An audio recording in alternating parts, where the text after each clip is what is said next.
I love you. Have a good day.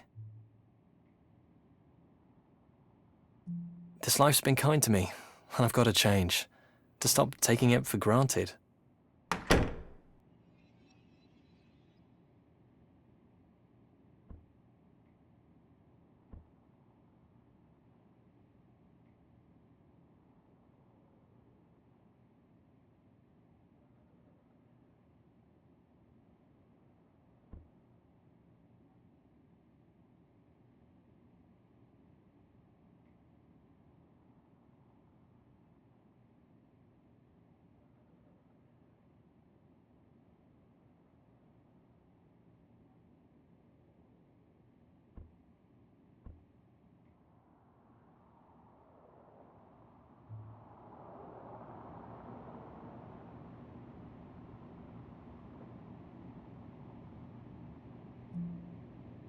I need to take the time to look at what's right in front of me.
It's better to walk.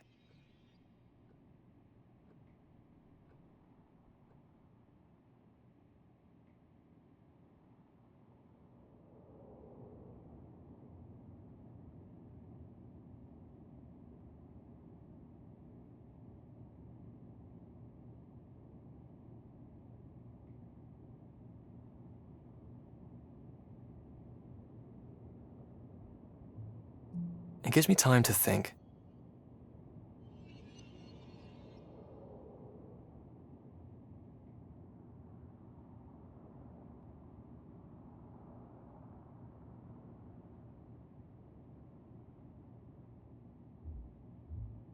There's a whole future ahead.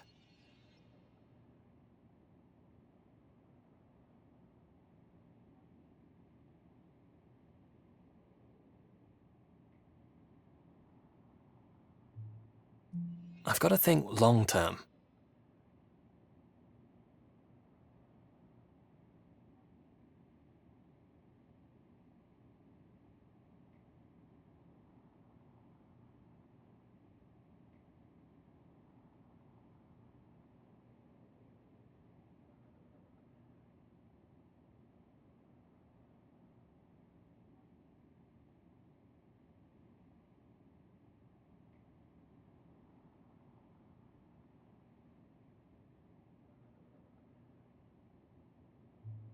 Just drifting through the days.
I'm going to tell him how I feel.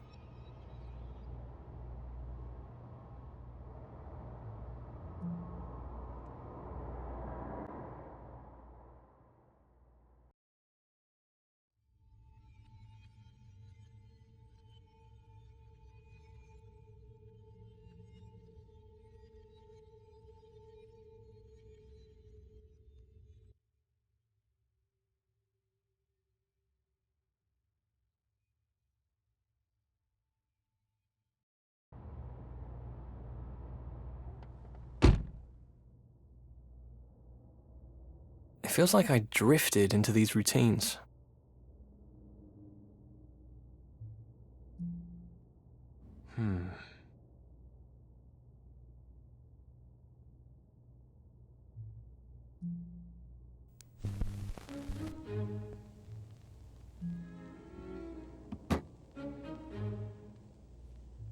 Some routine is good, sure. Other patterns, they're just habits with no meaning.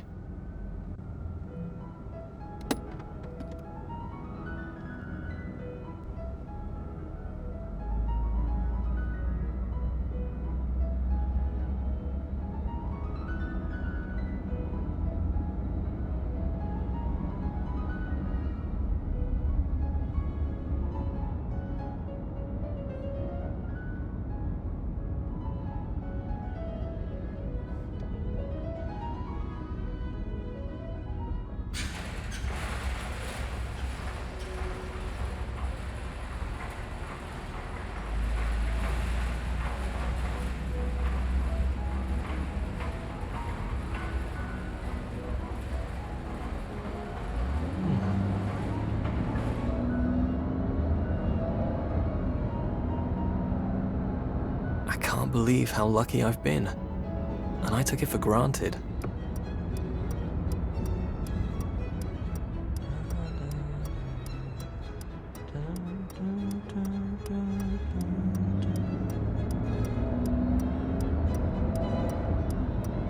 Things are okay, but they're not going anywhere.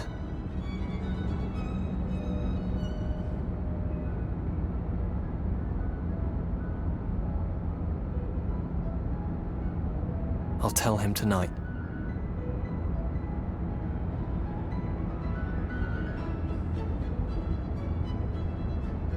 I can't think how often we chatted there, talking late into the night.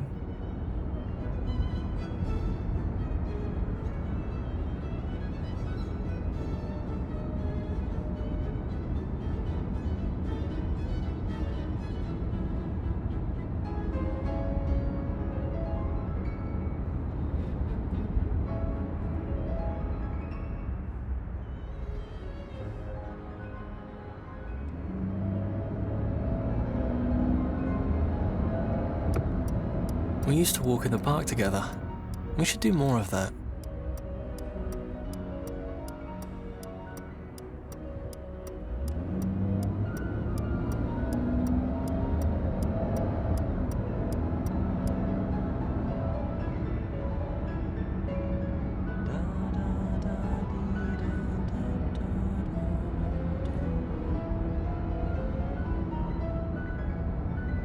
He's got to know how I feel about him. I love him so much.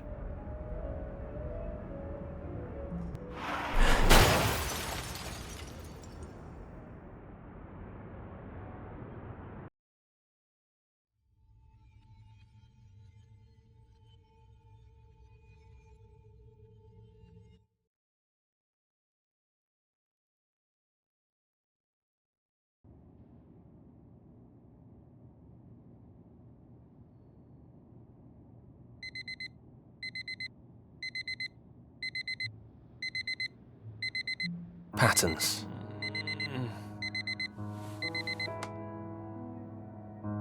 The same start again. The same alarm tone that Harry can sleep through.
routine is good, to a point. I used to love this efficiency, but I feel trapped by it now.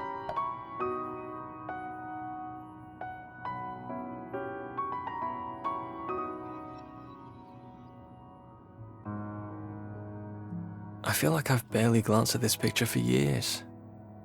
I love it as much as when I first saw it.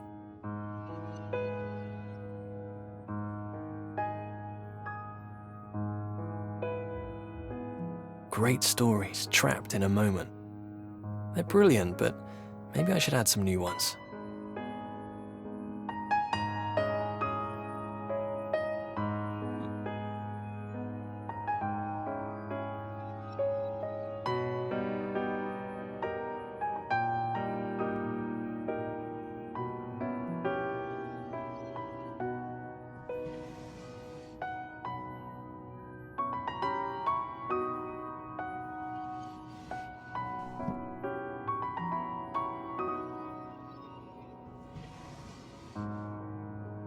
Harry likes me in this t-shirt.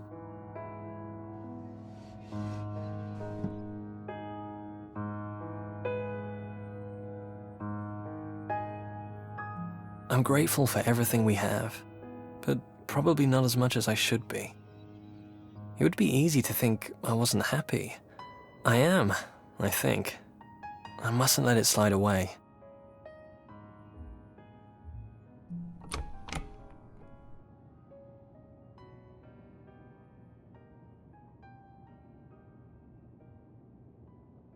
I feel like I should try to break patterns. I usually use the bathroom first.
Every change helps.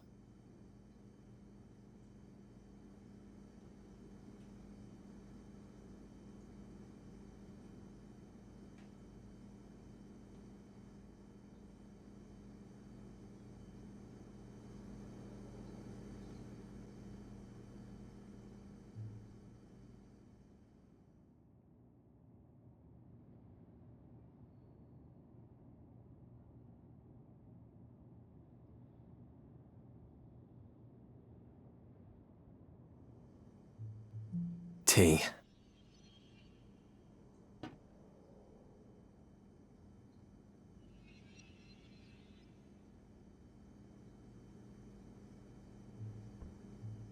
A man takes the lead, Grandma would tell me. I guess I need to step up to the line. I've got a great thing here.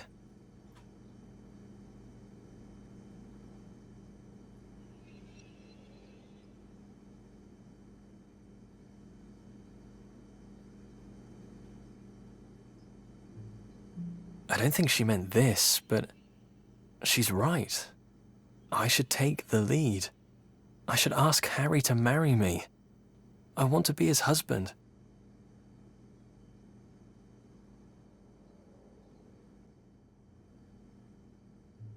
I'm not sure Grandma would approve. She's come a long way. It's hard to tell with her.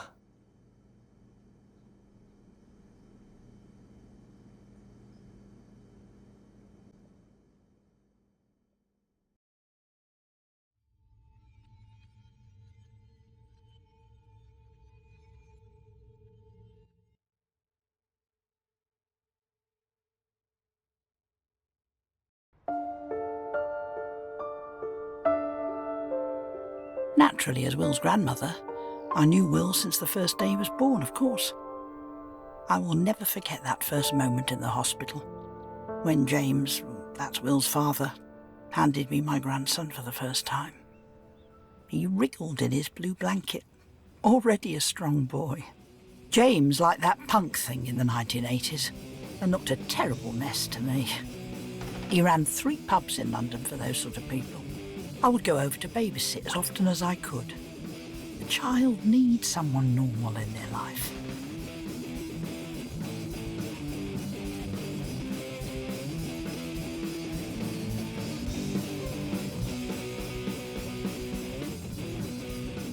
Sharon was an art teacher. She always had her nose in a magazine full of pictures. It's not the way to inspire a young man to a career, if you ask me. I always thought Will should play outside more. He preferred making up stories, even back then. James and Sharon would always be putting on some awful music, if you could call it that. Not my cup of tea at all. I turned it off first thing whenever I was babysitting. Will's birth wasn't very easy, but he got here. He was never going to have brothers or sisters after, though. Sharon, Will's mother, broke up with James for 3 years at one point and took Will away to America, where she comes from. They had met through James's work. No wonder, really.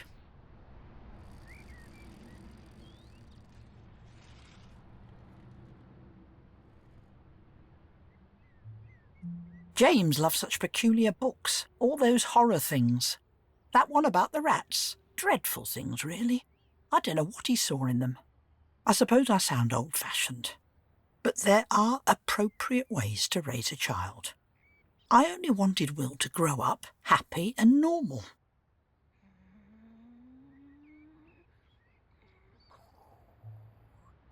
I remember an evening where Will was quieter than usual. At first I thought he was ill.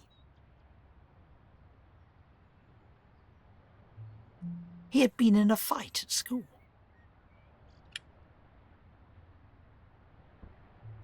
Another boy had been calling a girl names because she had dark skin. Will had tried to stop the other boy, but he had been punched in the stomach. I asked him if he had cried, and he said yes. I told him that big boys don't cry. I remember him asking me then, what do big boys do when they're sad? I told him that when he grew up, he would be a good man, able to stand up for others. I suppose I didn't answer his question. He had done the right thing, I told him, even though it hurt him that time.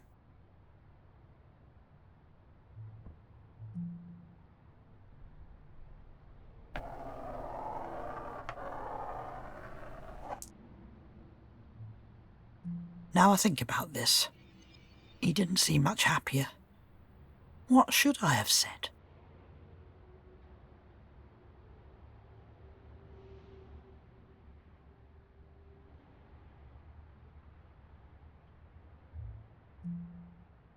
Will tripped on a toy when he was going to bed.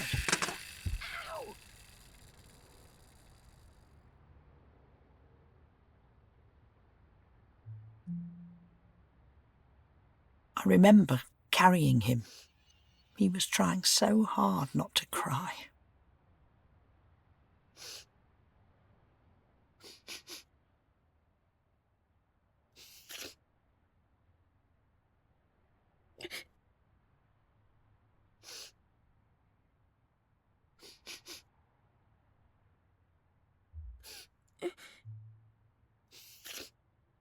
He was so small in my arms.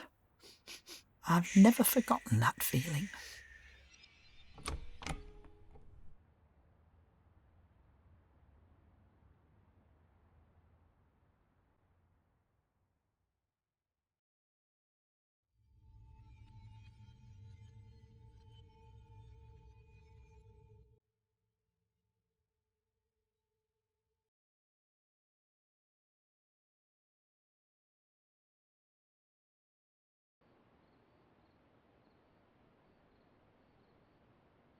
It's most odd what sticks with you.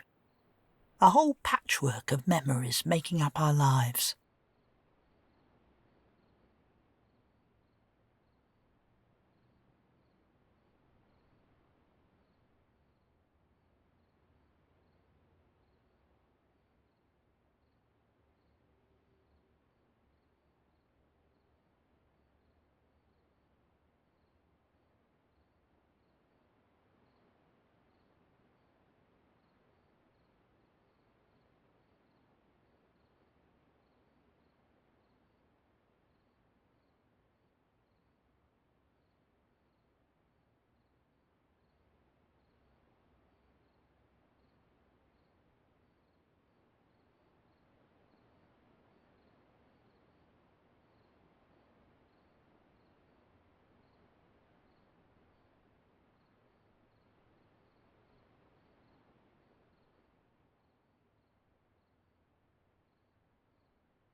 I took him to bed to read him a story.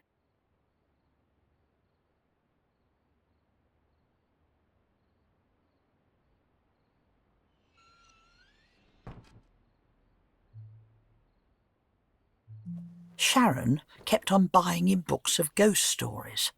He always wanted me to read him those, but he never slept properly after, I think.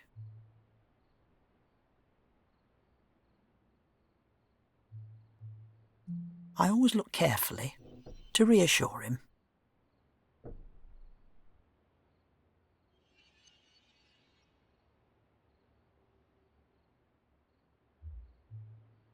I had to check the room for ghosts before he would sleep.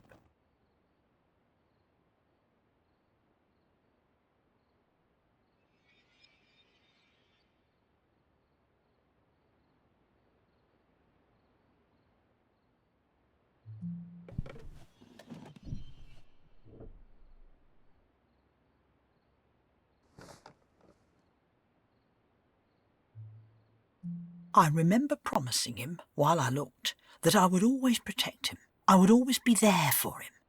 I'm sure he thought I just meant about ghosts, but I meant it for everything. I always remember that feeling. I wonder if I knew his life wouldn't be easy.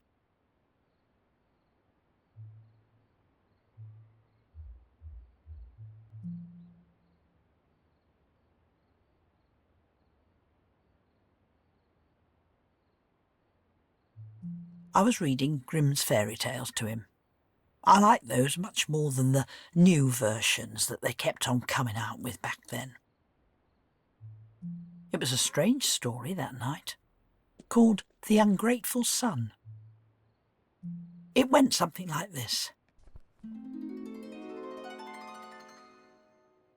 Once upon a time, a man and his wife were eating a roast chicken for dinner.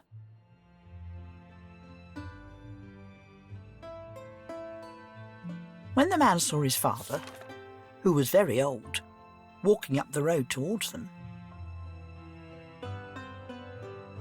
the man didn't want to share, and so he hid the chicken out of sight.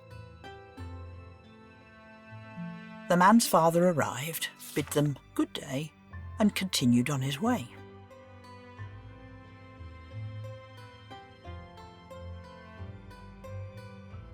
The man was very happy and so told his wife to put the chicken on the table again.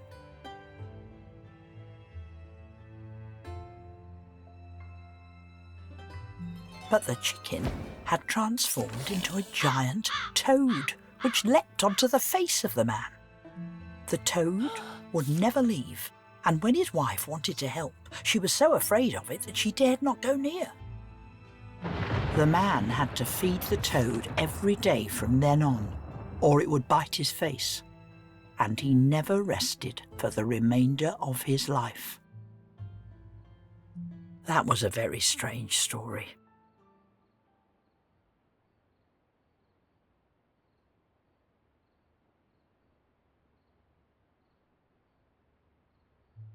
Will was asleep before I finished it, which was probably a good thing.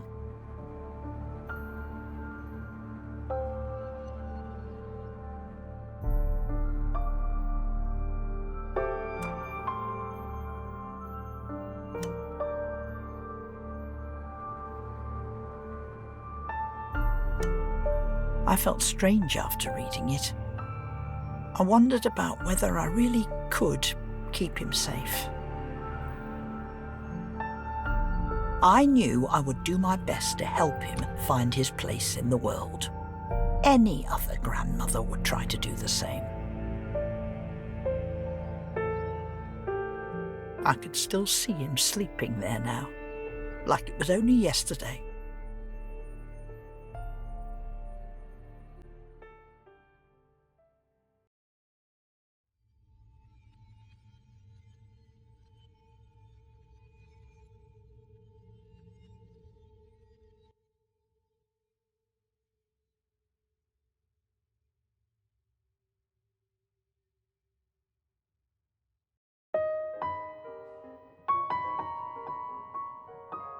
I never thought it would be easy, but I had raised James, so I thought I would be ready for anything from my grandson Will. The world changes so quickly.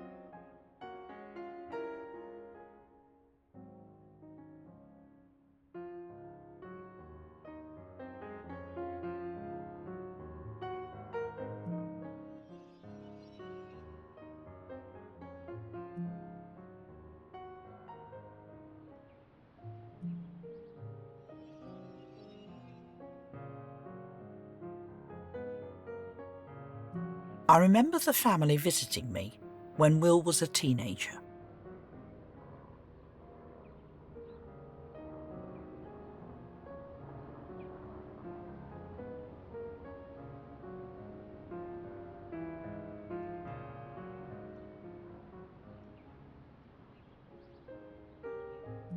Did you ever hear the song Here in My Heart? That was playing when Robert first kissed me. Al Martino had a beautiful voice. They don't sing like that anymore. Such a shame. My husband Robert was a writer. Sadly, he died before Will really knew him. He could have gone far if he'd applied himself a bit more. I liked to go down to Brighton, to the seaside, and I would buy a new glass animal every time I went there, collecting them. Everyone should have a hobby, I think. We've family over in New Zealand. I went to visit them after James had grown up. We still write letters to each other, at Christmas, you know. It's important to stay in touch with your family, even when we're so spread out.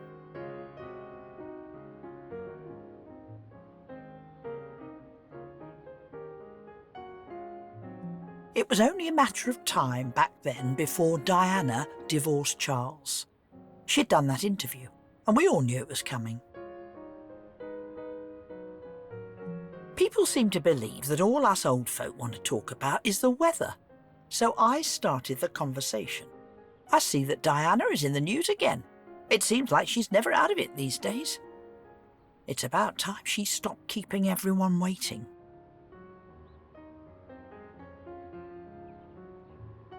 I think it's sad. She was bullied into all of this from the beginning. I could have handled the rest of the conversation better. I lost my temper a bit. Sharon didn't join in, but it wasn't hard to imagine what an American might think of it all. James wasn't much help. He's always held liberal views on things. I wish I'd never even started the conversation. They didn't want to hear my opinion. "Excuse me, I'm going to make some tea," I said. No one offered to help.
I didn't really want tea. I don't think they wanted it either. But I needed to do something. I know it seems like a small thing, but maybe it was the first time that I felt apart from Will. James and Sharon both held their own views. I knew that. But Will... There wasn't any choice in my day. But it gave me a quiet life. That was good enough. These days it's easier to be different, to forge your own path or something like that, and everyone else be damned. It's not good to stick out like a sore thumb. You have to fit in.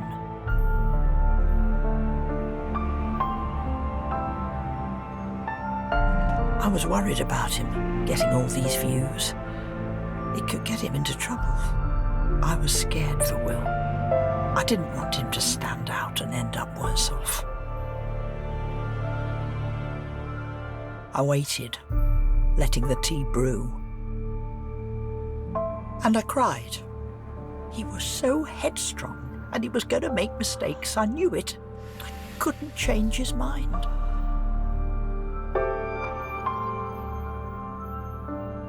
I knew something had been broken that day between Will and I.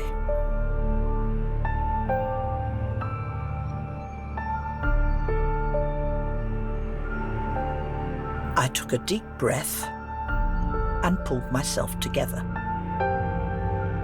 It's not the done thing to let others see you get upset.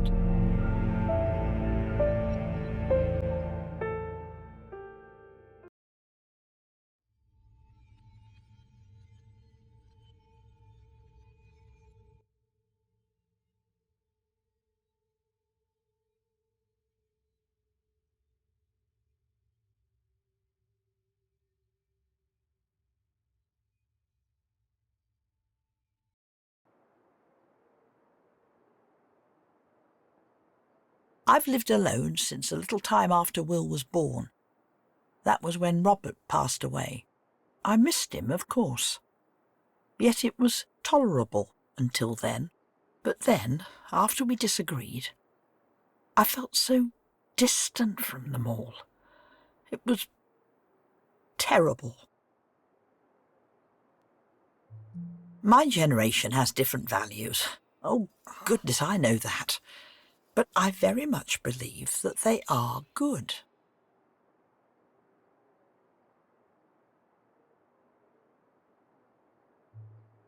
I wasn't prepared to accept that Will wasn't going to talk to me anymore. His views, I felt he was putting his future at risk. Those views, liberalism and such like, I knew he would change his mind as he got older. What damage might he do to his life before he saw that you need to fit in to get along?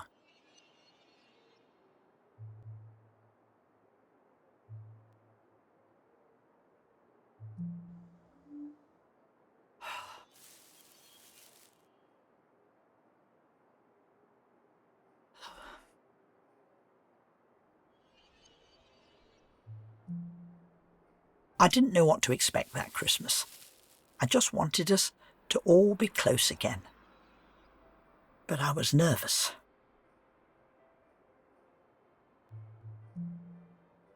Will went off to university, but I clearly remember the Christmas that he and the family came home.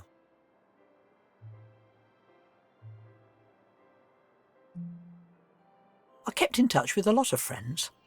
We didn't have email, of course, but even now they just aren't as good as a real letter.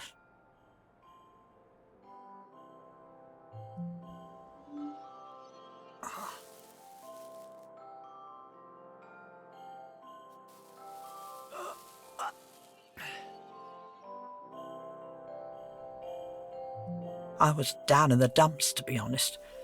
It was good to keep busy, making the place look nice.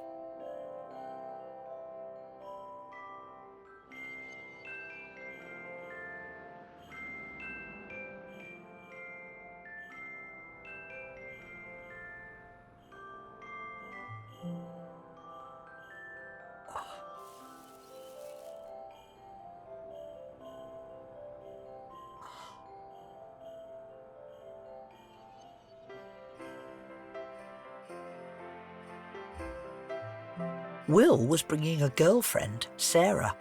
I wanted the place to look perfect.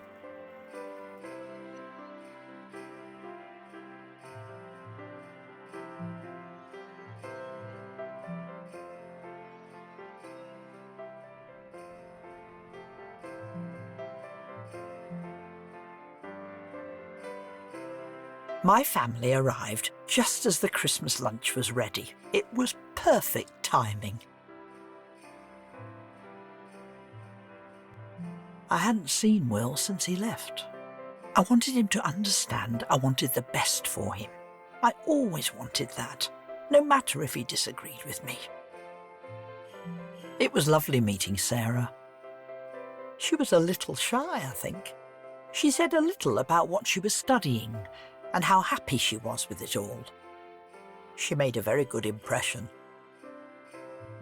I mentioned that Sharon took Will away for 3 years to America once, didn't I? Yes, I think I did. He was only 10. I missed so many important years.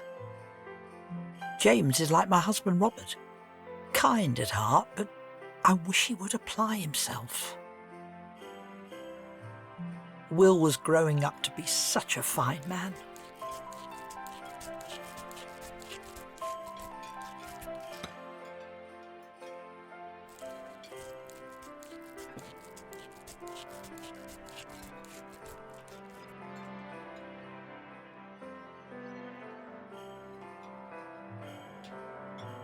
He had such fine manners. Thanks.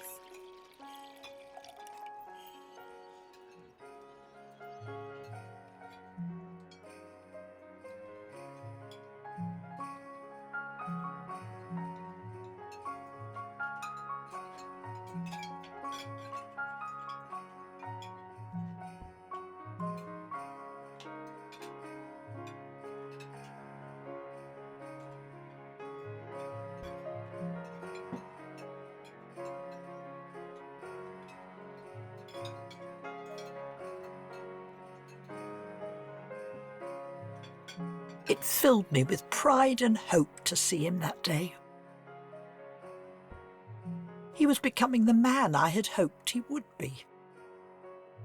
With Sarah, I hoped he would be on track to a normal life. But that was the last time I saw her.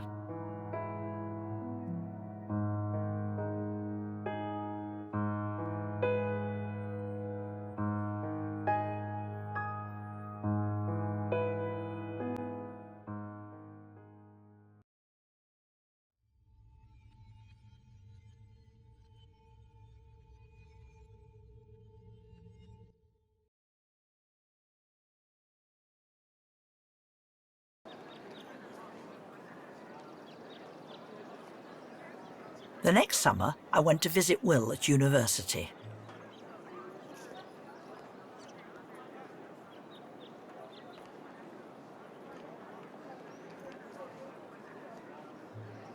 Arriving on time is a common courtesy, so often overlooked, I feel. So I set off in plenty of time to drive down to see him. I arrived early and decided to have a look at the campus. It was my first time there, and the buildings looked lovely. So many excited young people about the place, and such beautiful girls, all full of pep. I was also hoping I might see Sarah again.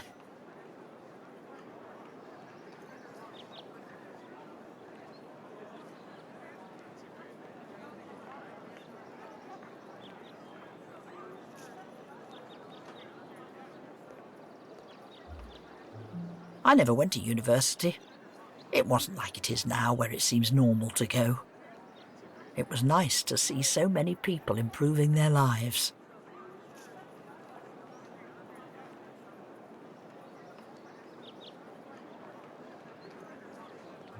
At first, I saw Will from a short distance before he saw me, and I couldn't make out what he was doing.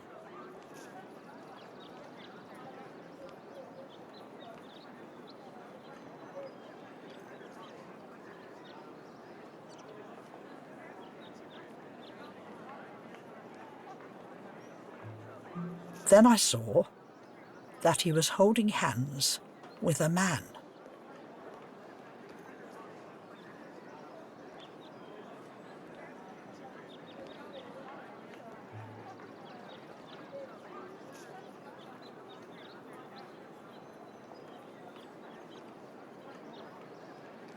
And then they kissed right there, out in the open.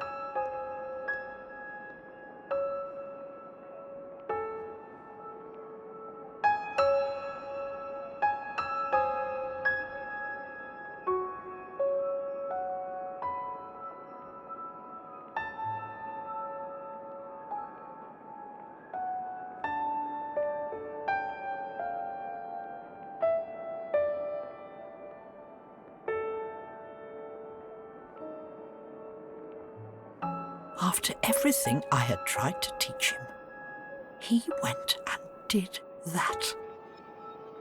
I couldn't believe it. I knew those views of his would get him in trouble. I left right away.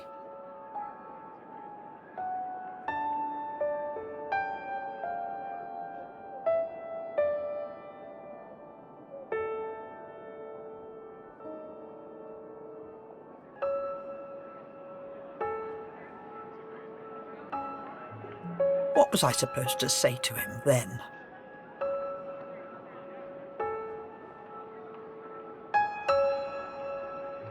Will didn't see me. What was I supposed to do? Act like everything was going to be okay for him? He was so young. He didn't see the trouble he could get into if he kept doing that sort of thing. Suddenly, the university seemed ugly, obscene. All that sense of entitlement, but no appreciation. My generation worked so hard trying to raise up our country, and this was what happened to the grandchildren. It was all a waste. I could barely stay civil with anyone there. He had made me furious. He was putting himself in danger after everything I had done for him.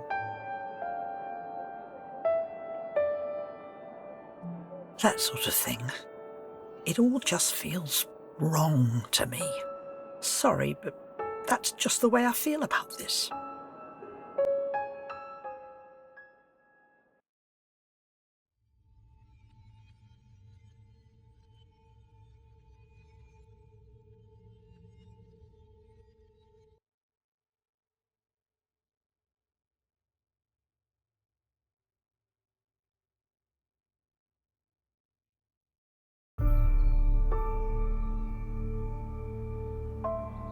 I barely saw Will for the next few years. I couldn't bring myself to talk to him.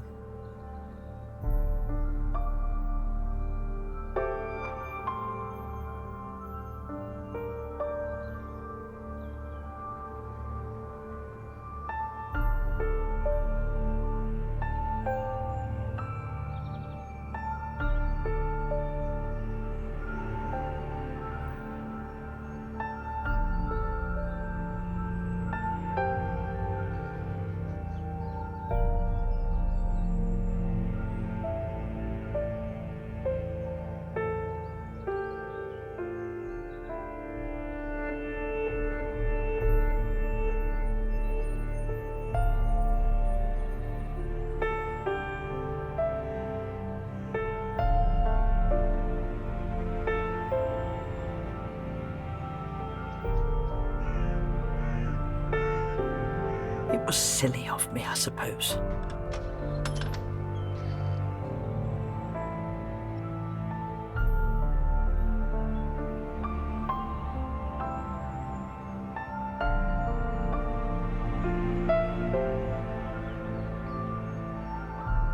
He had gone travelling after university, and I stayed at my house.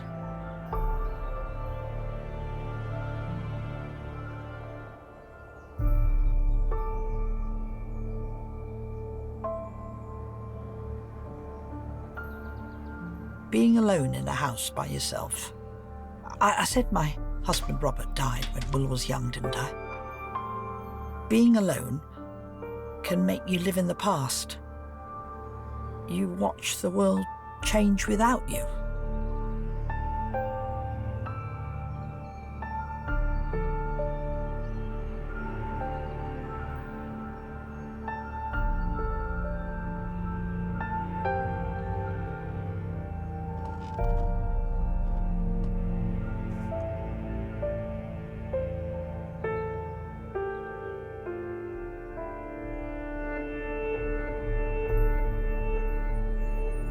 He's still that tiny, playful little boy in my head, I think.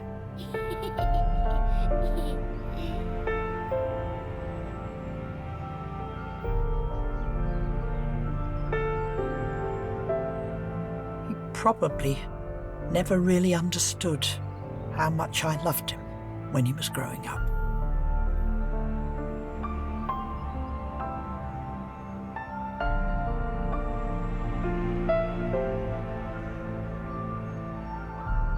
I had such hopes for Will, and all the things that he would be when he was a man.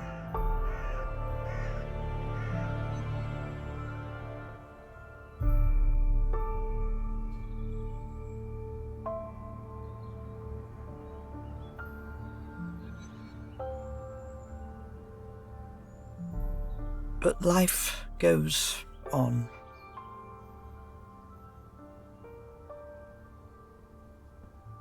I was in the garden. Things do have a habit of getting overgrown if you leave them too long.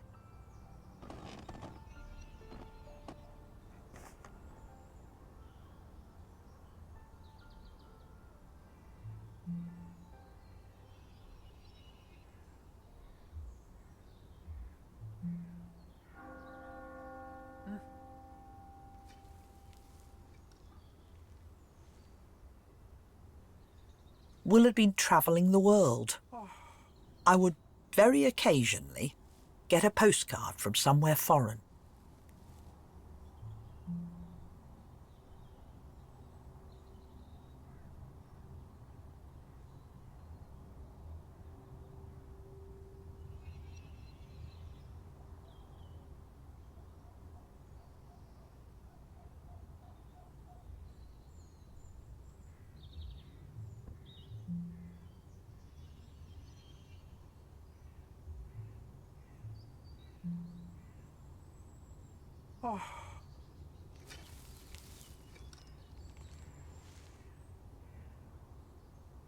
This was before he went into the travel journalism.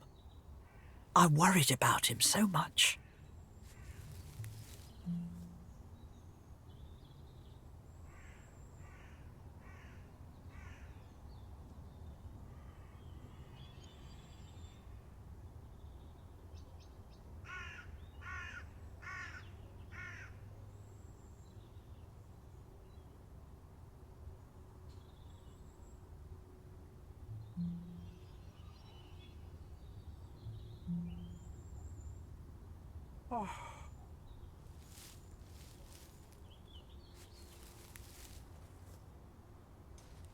He never seemed to want to settle back then. I don't know if he was happy.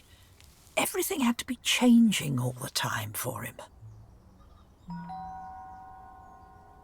The doorbell rang just as I was finishing weeding.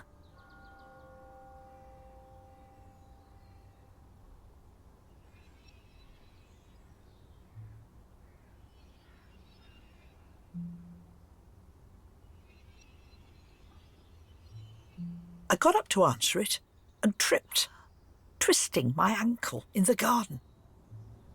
It hurt like the blazes.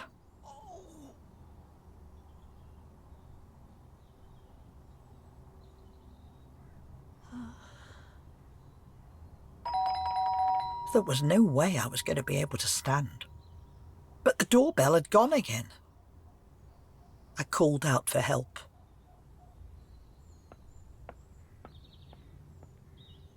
I heard footsteps around the side of the house.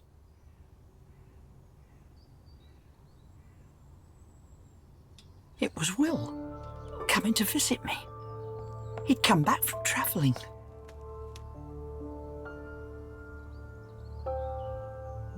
After all I had done, after all I hadn't done, he was the one reaching out to me.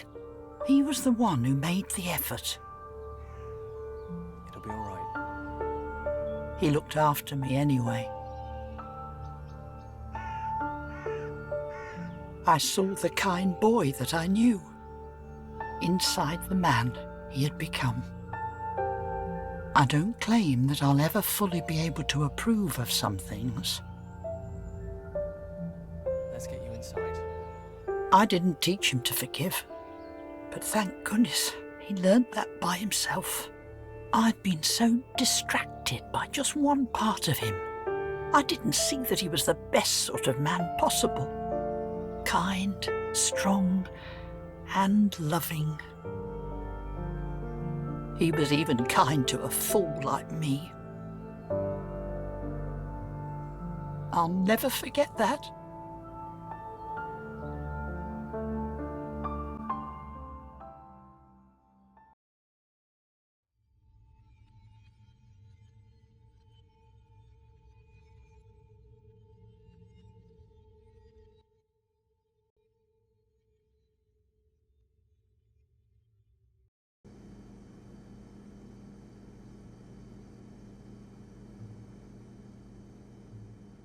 Grandma is from a different generation.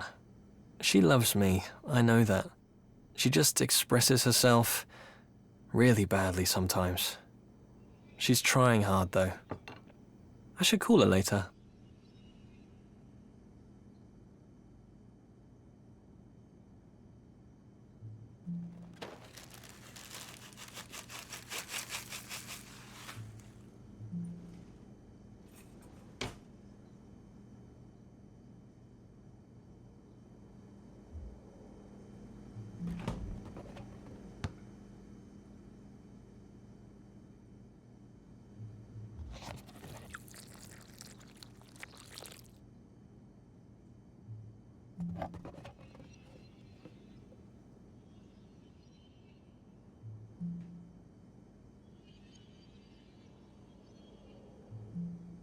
I don't think I exactly lived up to her ideas of what a man should be like. I'm okay, though, I think. Taking responsibility, too. Marrying Harry would be a big step.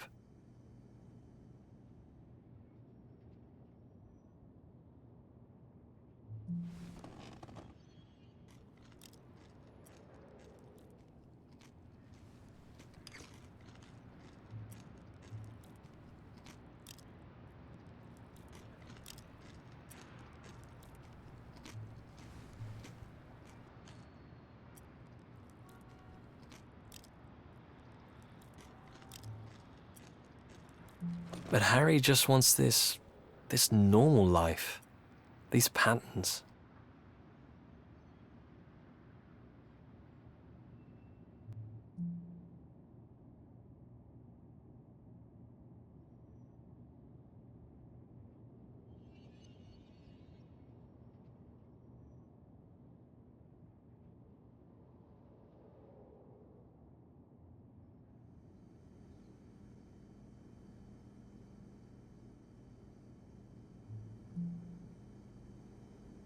He kept a place for me here while I explored the world.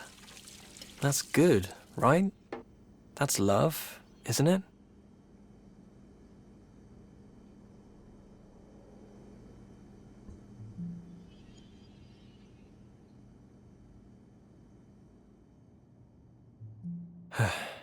Time to get ready.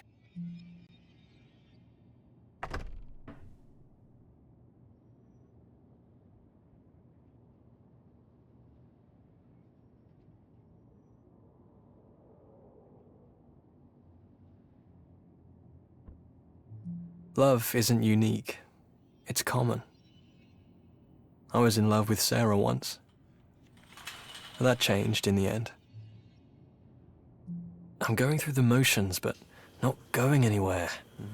Marriage won't solve that. I need to fix myself, not suck Harry into this.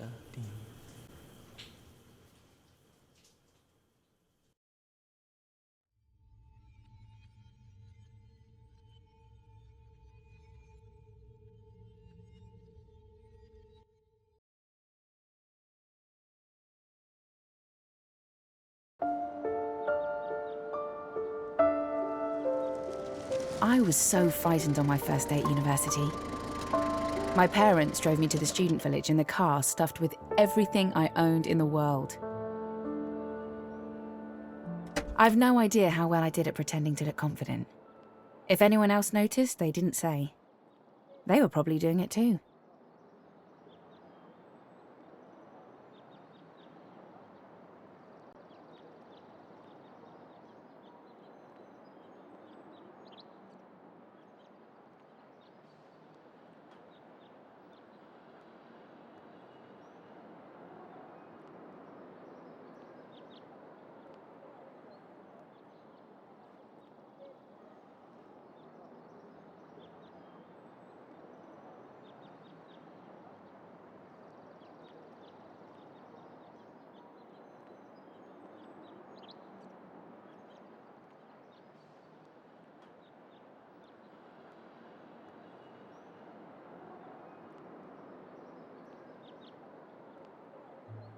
Paul, my mum's boyfriend, always liked Will.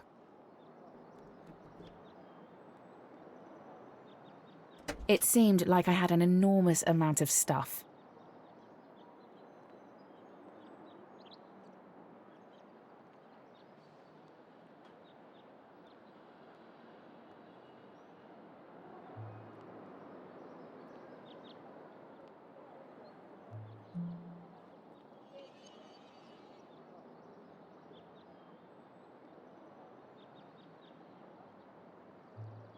I went inside first. I had a room to myself in a shared house, and we already had the keys. I don't remember where we got them from. Mum or Paul must have picked them up from the admin person, I guess.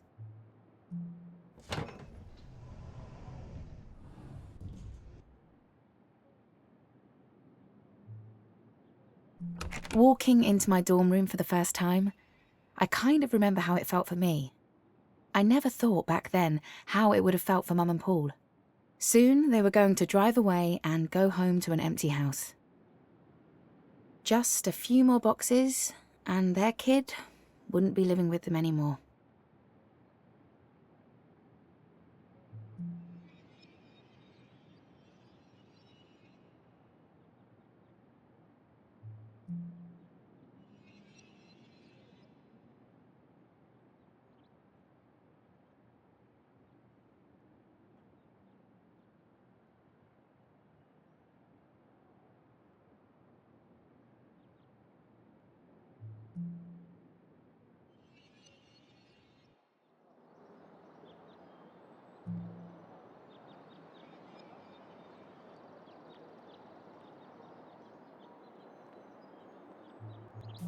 I wasn't paying much attention to unloading.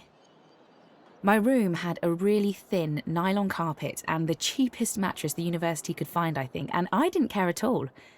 It was my own space.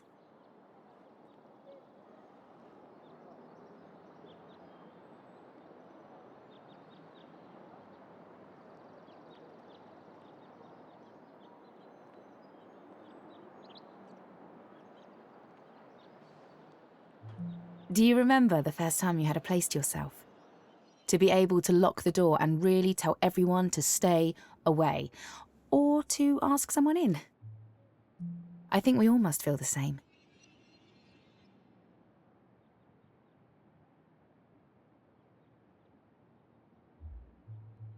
I wondered if anyone was going to be interested in me.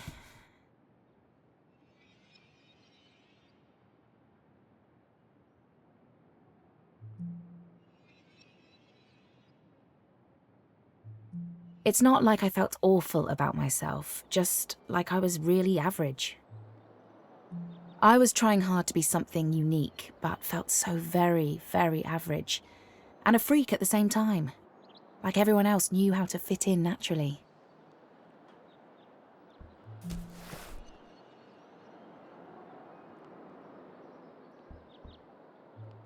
Wait, no, cute is the right word.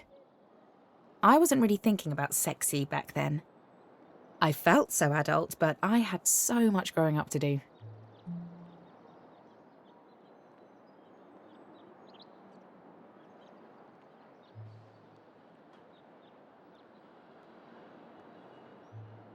It's funny to think back, like this, now.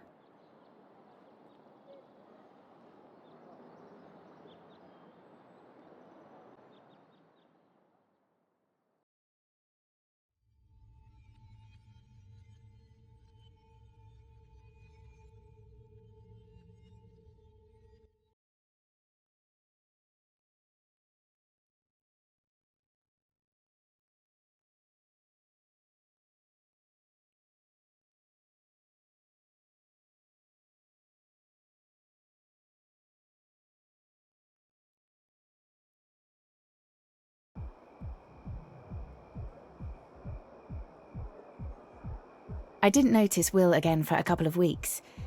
If I'm honest, I'd forgotten about him while I got set up in my new home, though he must have been in the lectures. So anyway, I next noticed him through the window of the Union Bar.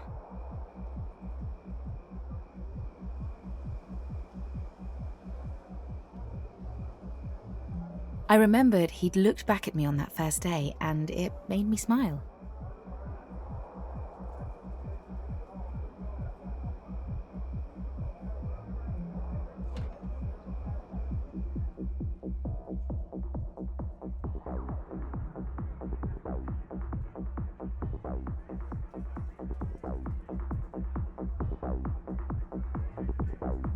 Britpop was still doing pretty well.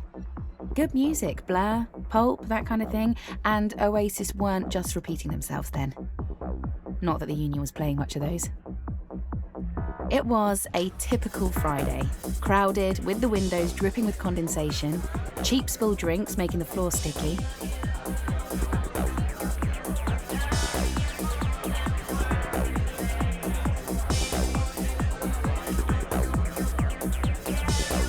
I guess I set my sights on him that night.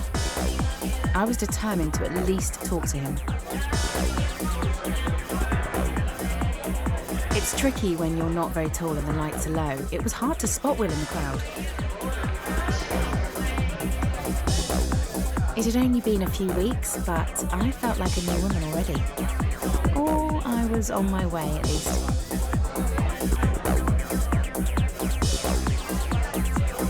I know it sounds weird, but I always felt that Will was a good person.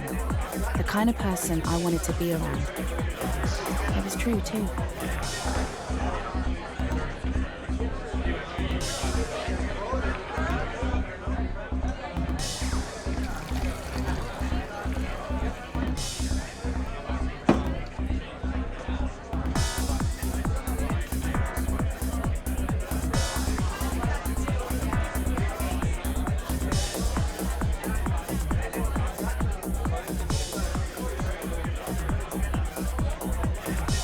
Will was talking to another guy when I found him.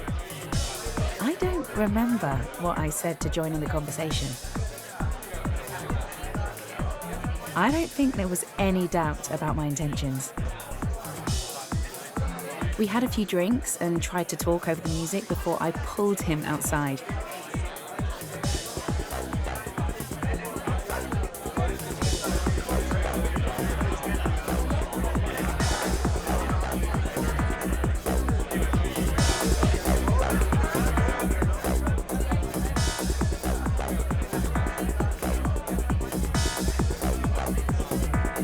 I could feel my heart racing, that excitement of anticipation.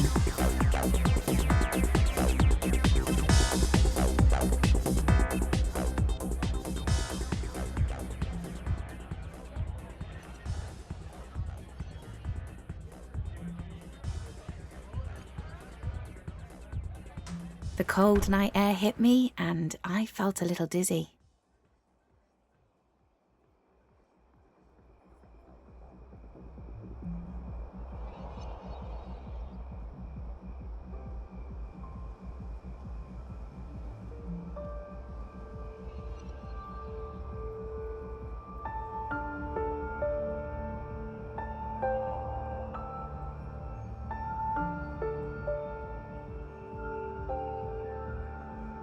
And that was when he first kissed me.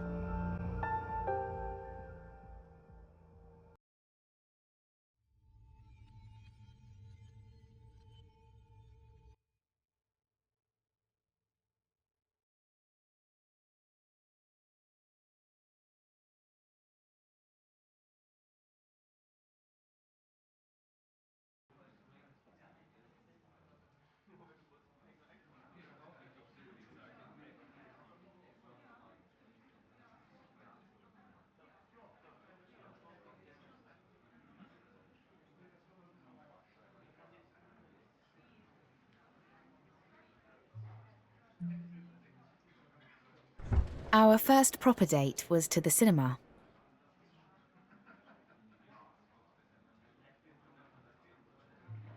We sat at the back, kind of a cliché really. There's that pressure for back row liaisons, you know?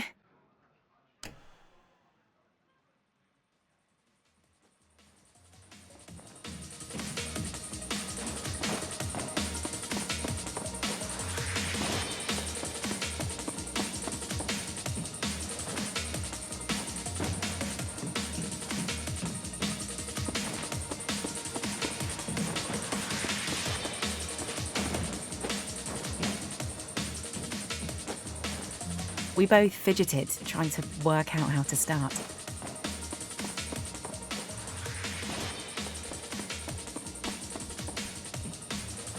I shifted in my seat a bit, letting my leg touch his. I was so smooth. When I went to hold his hand, he moved his away. But I think that was by accident. I kept looking sideways to see if he was looking at me. I tried not to move my head too much in case he wasn't looking and noticed that I was.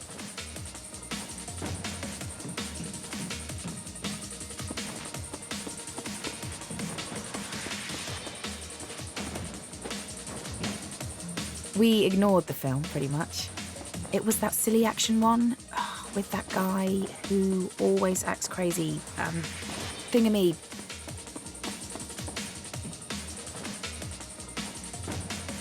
It was like everything else faded out.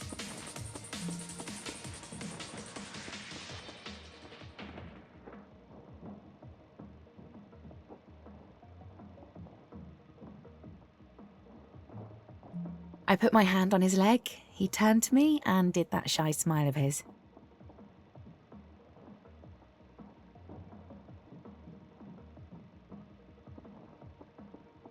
He reached out and gently brushed my cheek with his hand, guiding my face to his. He closed his eyes and kissed me, placing his lips softly onto mine. We locked our fingers together and watched the rest of the film. We didn't let go until ages after we left the cinema. As we were going, though, I had this weird, prescient feeling. I could feel I was falling in love fast for the first time, but it was so strong, it would end.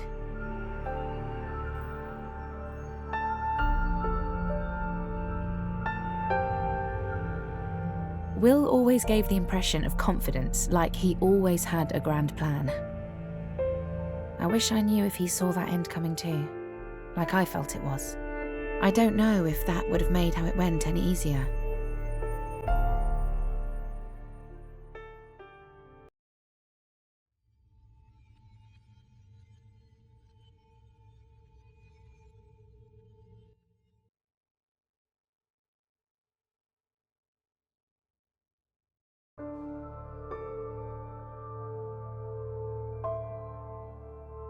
I'd been putting off unpacking all of my boxes, but the next day I finally got round to it.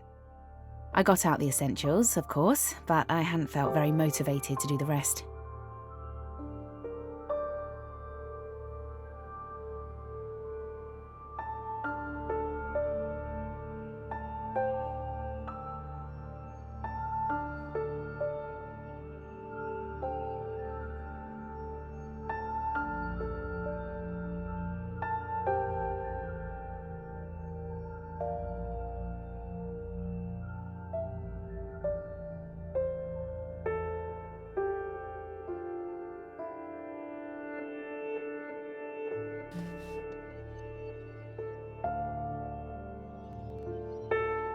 I'd packed loads of my old books.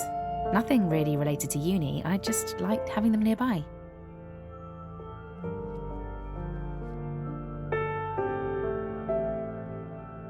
My mum gave me a tasseled cloth scarf to remind me of home. She's a right hippie.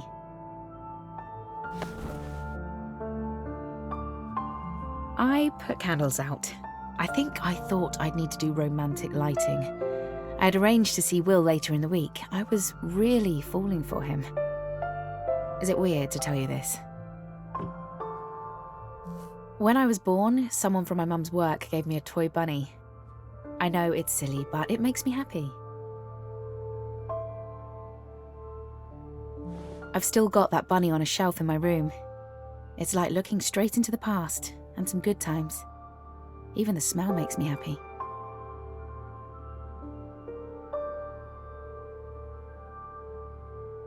I couldn't make up my mind where to put things.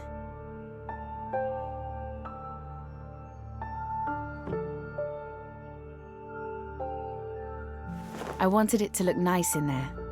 It was my space.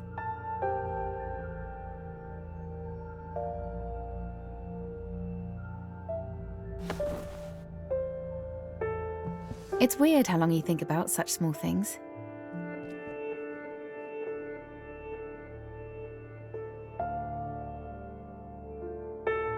The little choices are important. I guess it didn't make any difference really, but I was happy when I was sure I'd got it right. I wanted to feel comfortable when Will came over. Will and I, it felt like a Romeo and Juliet kind of thing, and just as likely to burn us both as to make us happy. But what a lovely way to burn.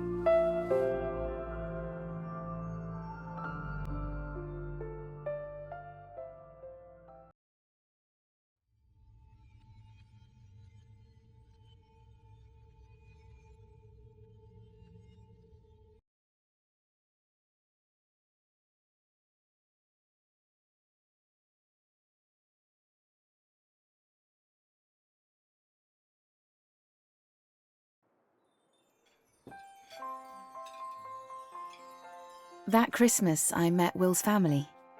We'd been together for 4 months. Do you remember me there? I don't think I really said much that day. I was head over heels in love with him and very worried I'd say something wrong. We were still at that stage where you constantly want to touch the other person. I loved that, but I didn't reach out with his family or there. I remember he lightly touched the back of my neck as he poured me some wine, and it sent tingles into my stomach. The meal went well, I think.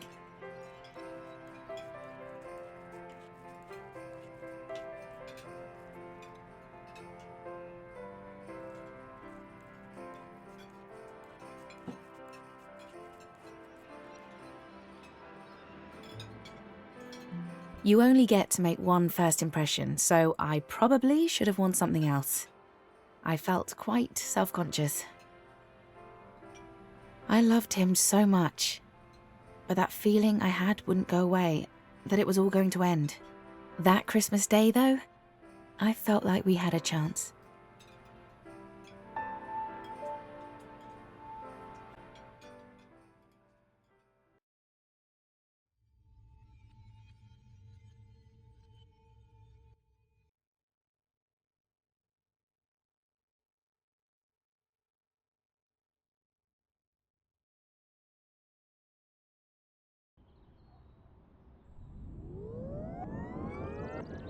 Things were going well, but over the months, I felt the relationship changing. We often put on music to fall asleep to. Most of my music was on CD, but I also had a tape recording I'd made of a Billie Holiday record, scratches and all. Vinyl had that warm sound you don't get now. Wonderful as we drifted off. Then the tape mechanism would click at the end and wake me up.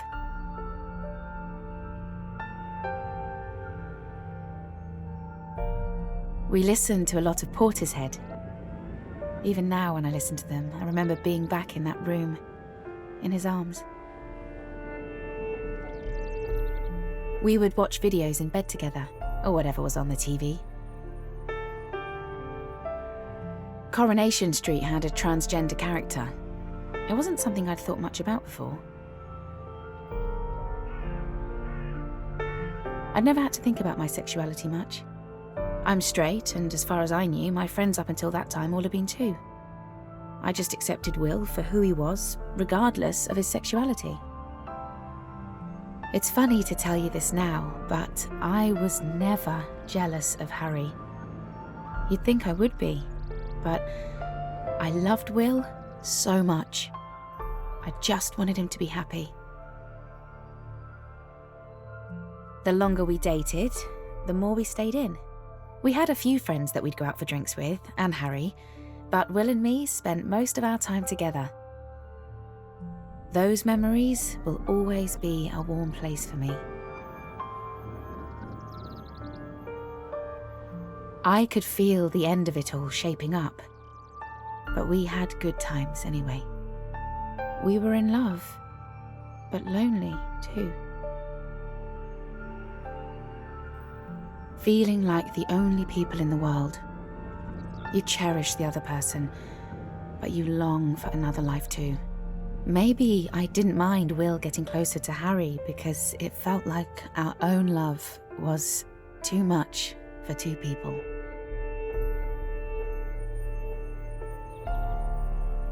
Will and me were studying English. Harry was on the course too. I'd seen the way Harry and Will looked at each other. There was a spark there.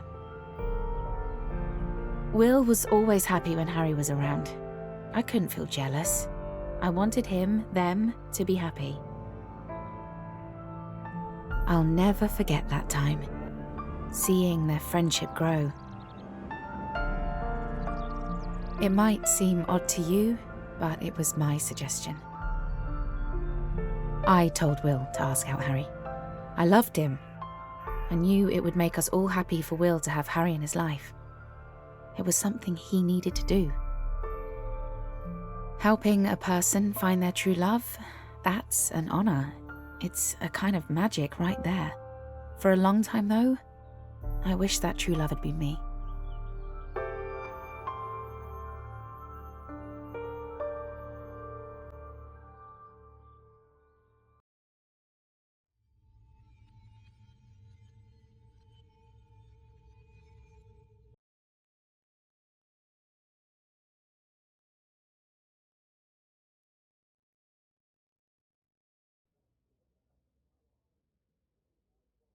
Let me paint a picture for you of the end.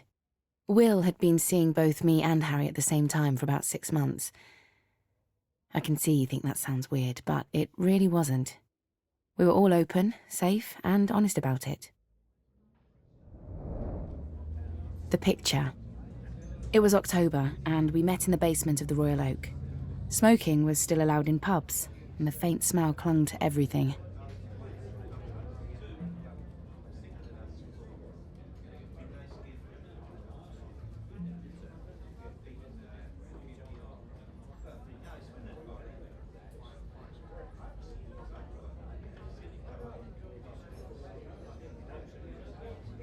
It was that old, heavy pub furniture. There was the muffled sound of the George Street traffic.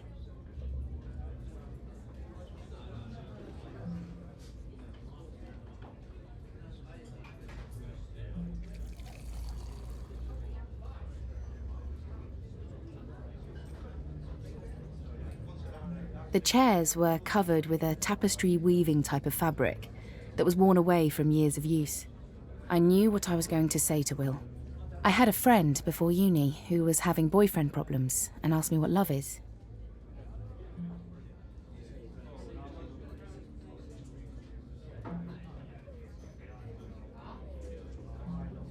I told her that love was being able to tell a person that you never wanted to see them again.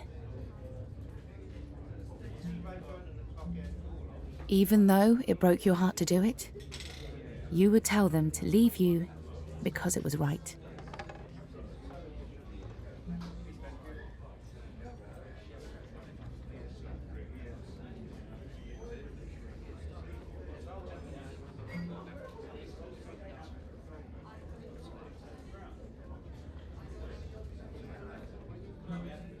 I was quite happy with that answer.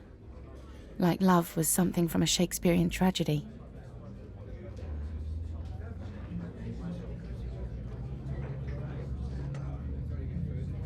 I don't know why they asked me. I'd never been in love when I said that.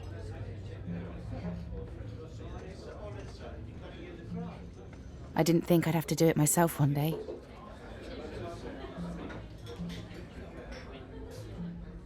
I didn't expect to be right.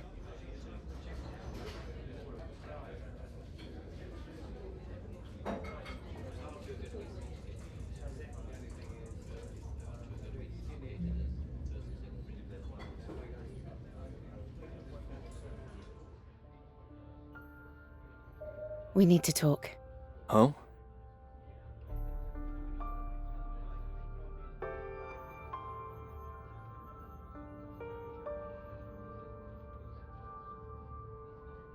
I'm not helping you anymore.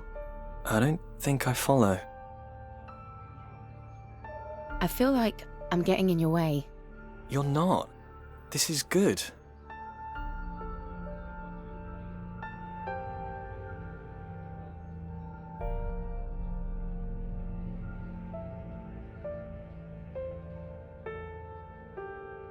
Sure, but I don't know if it's good for you. I I'd like to be the one making that choice. I'm happy with you.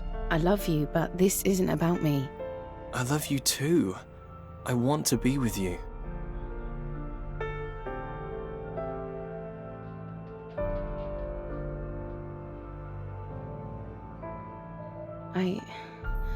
I know, but I don't think you should be. Is this it? Can I do anything differently?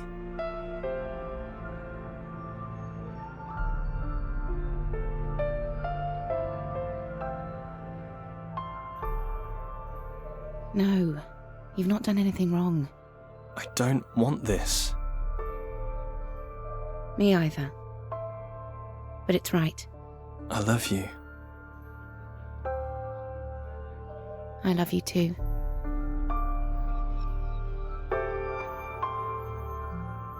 I was so in love. I can't tell you how much it hurt to let him go. I never forgot him. Love doesn't just stop when you split up. It barely even fades, really. It just mellows with age and memory. I've never loved anyone like that again.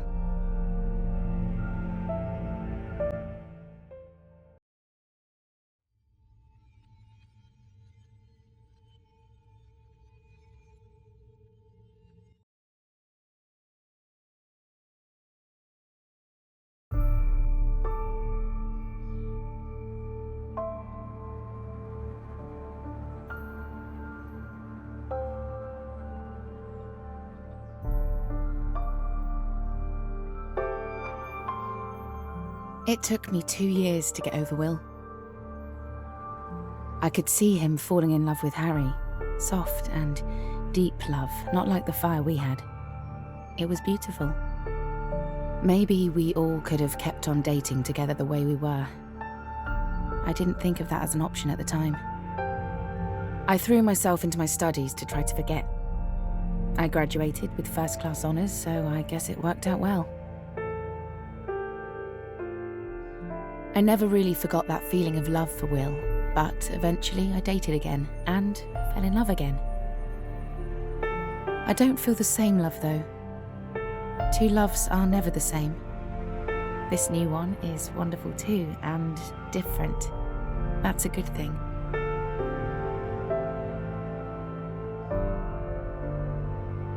The way I loved Will and he loved me was something special. Not forever, but perfect anyway.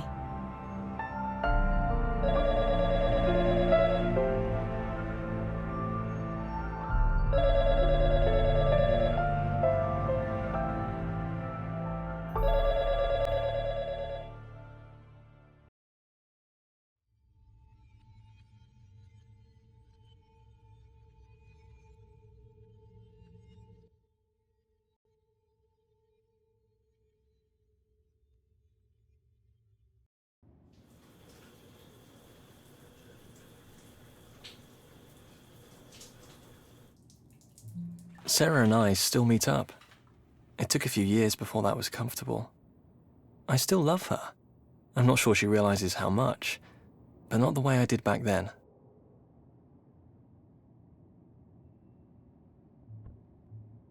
The things that we've been through, they lead us to the present.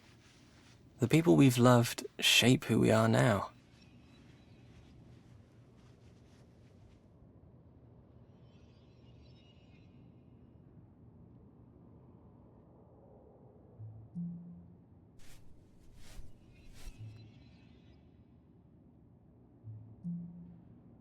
Sarah means so much to me.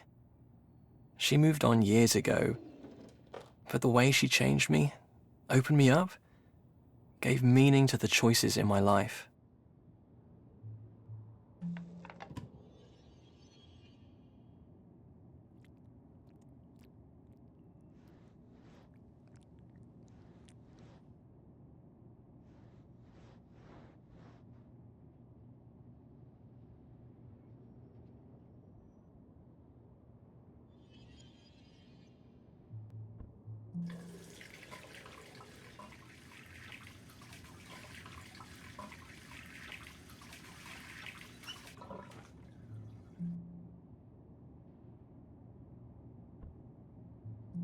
in all the mundane things, it's easy to lose that feeling of purpose.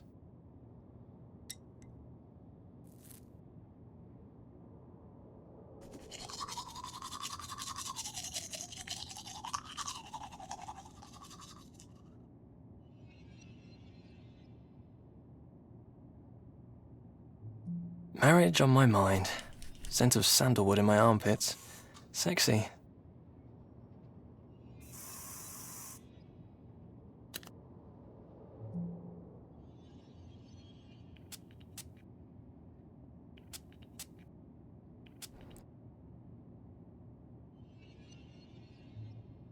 Sure, we're in patterns, but that's not bad. I love him. That's wonderful enough without every day being action-packed. And there are bigger adventures beyond marriage. We could start a family.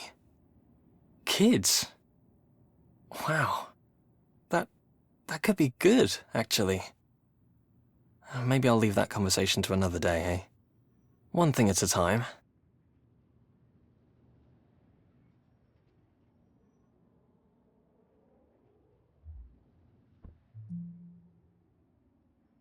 What if I propose to him and he says no? He's never said he wants this as such.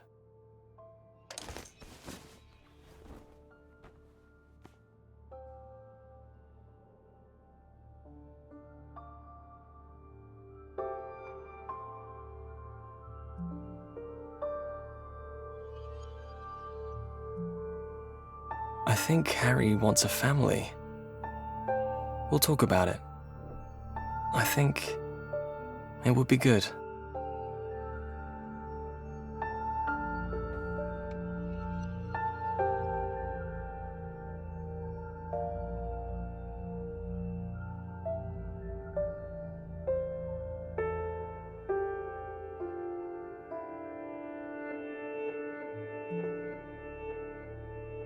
The most important day of my life ahead.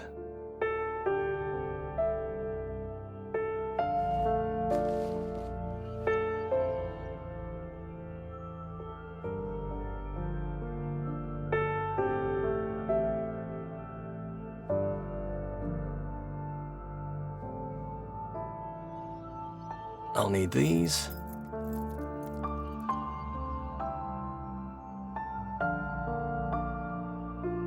Forth into the undiscovered country.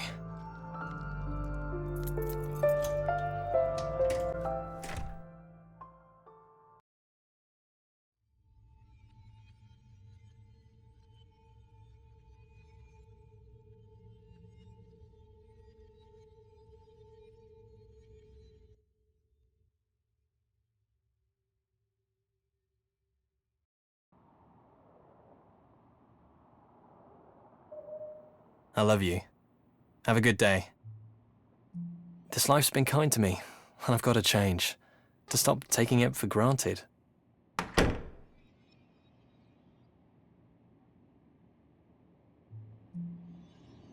I need to take the time to look at what's right in front of me.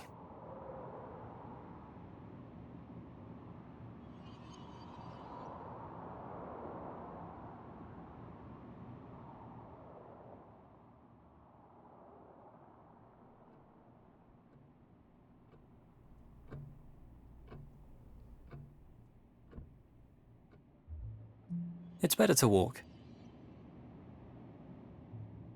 It gives me time to think. There's a whole future ahead. I've got to think long term. Just drifting through the days.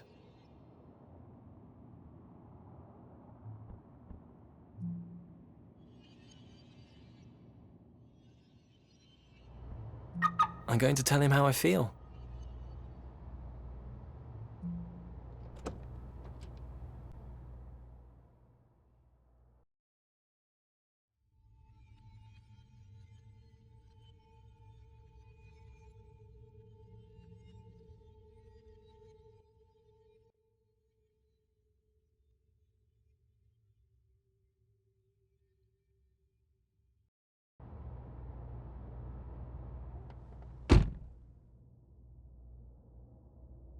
feels like I drifted into these routines.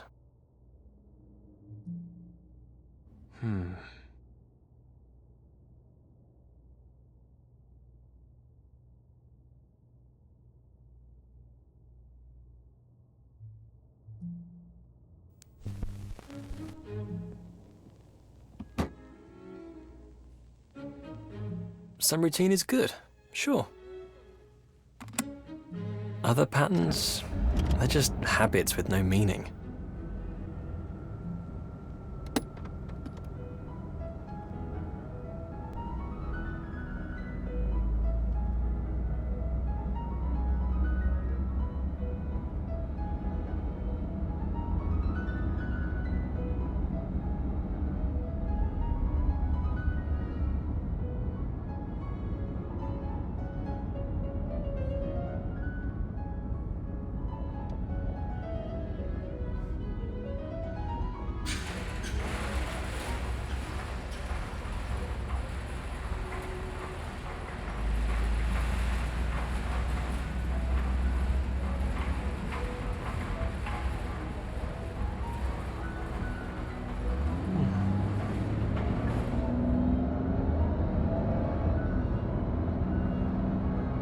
I can't believe how lucky I've been, and I took it for granted.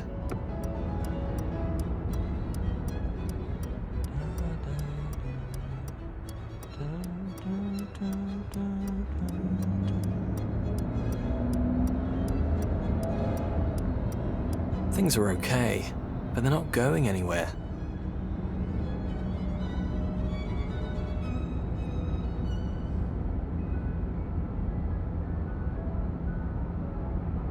I'll tell him tonight.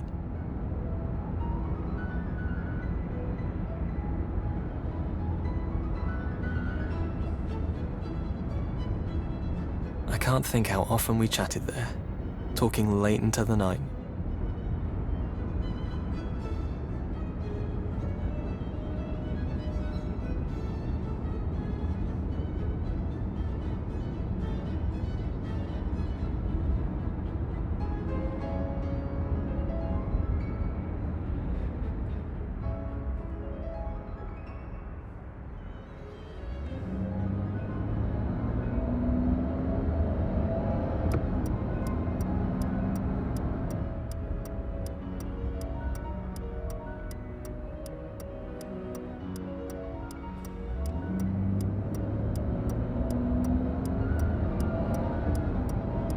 Maybe we'll go feed the ducks this weekend. I love the way they walk.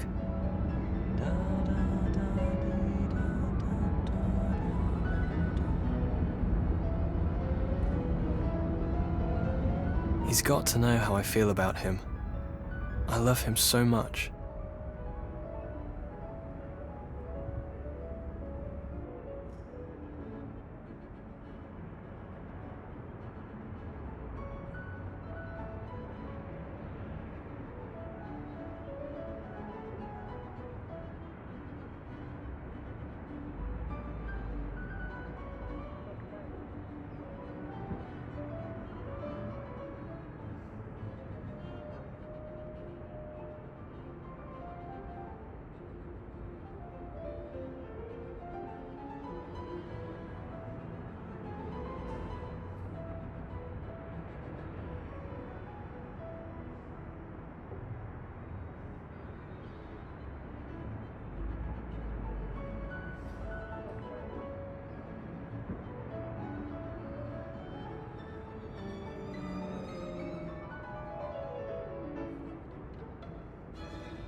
We didn't always get much of a chance to see each other during the weekdays.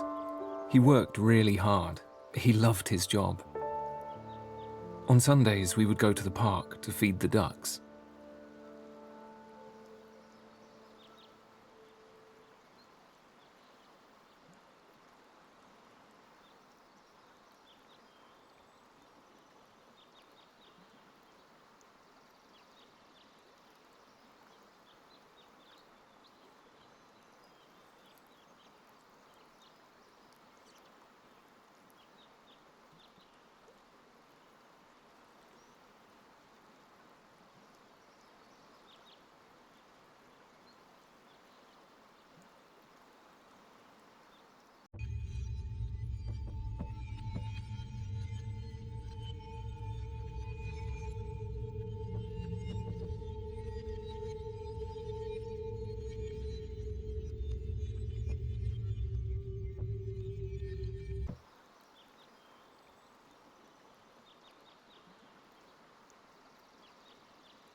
We loved it in the summer, like it was when it happened. But the bare trees in the winter had their beauty too. We would walk among them in thick coats, holding each other for warmth.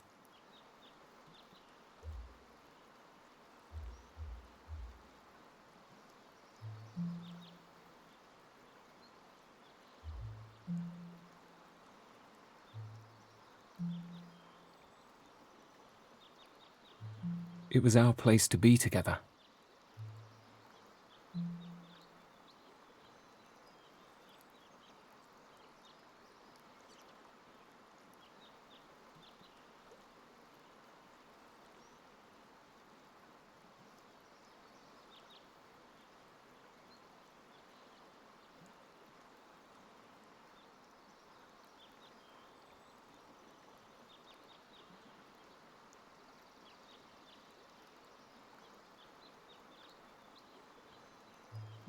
This whole place makes me think of him.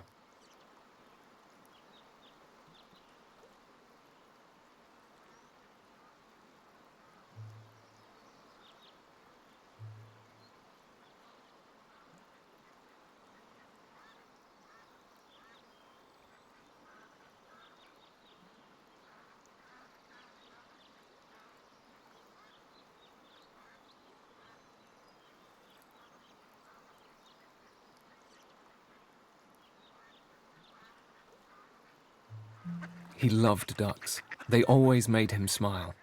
It was something in the way they walked.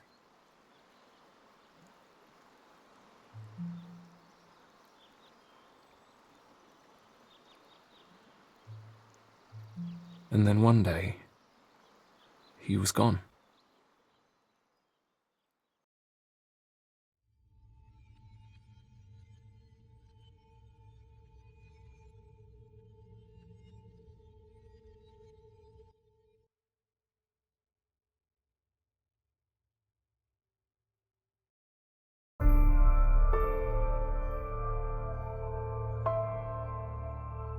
I don't know yet whose fault the crash was, but he was driving.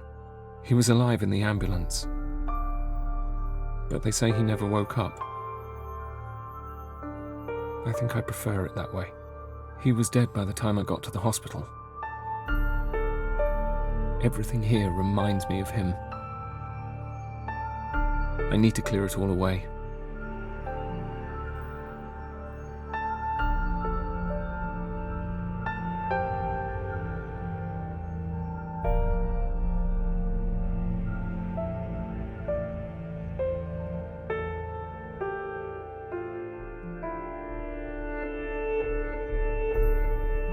He loved to travel. I'm more of the staying home type, but I liked how happy it made him to see new places.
Well-worn books. Some of them he read again and again. He told me he would remember these forever.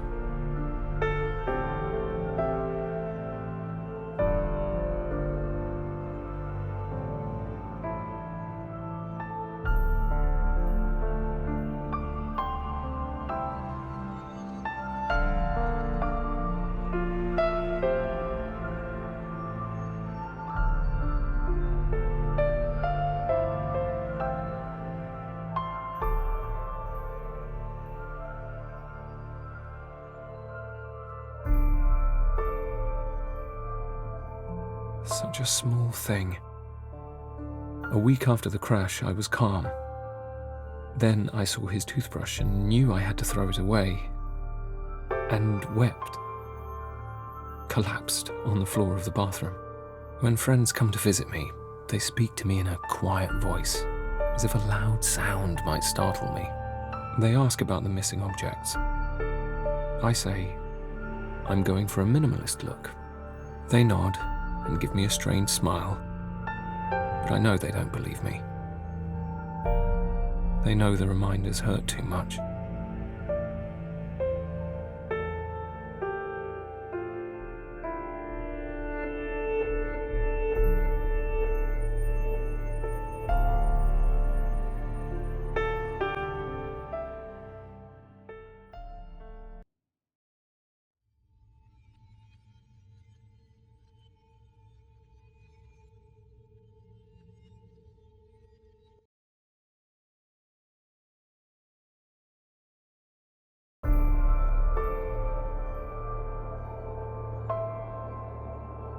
I've been walking more since he died. I've been trying to get away from the memories to find something new, but everywhere I go, I see things that make me think of him.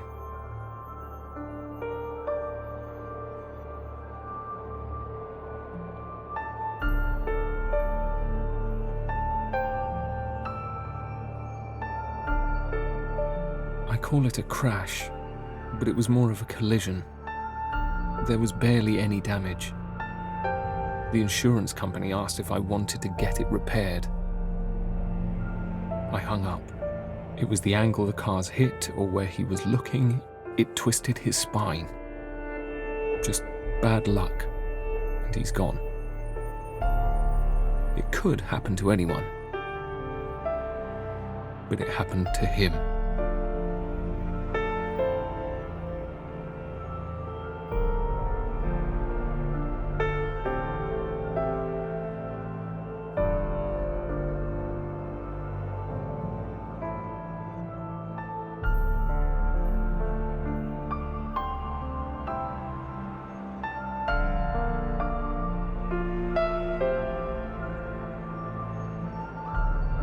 When you have a table for one, do they remove the other seat? Or just leave it there?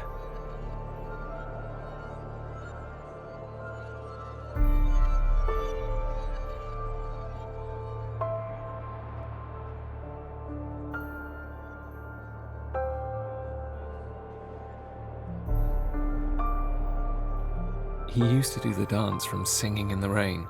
He was terrible at it, but he liked making me laugh.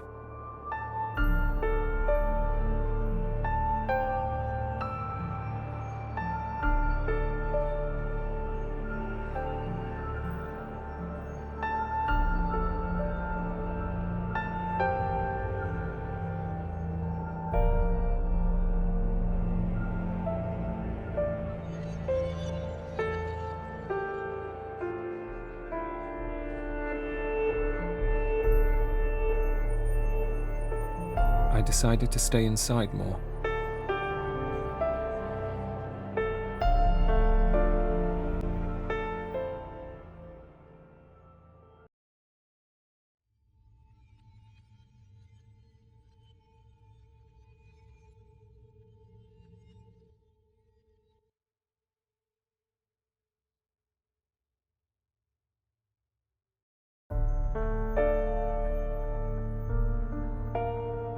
Keep to the inside.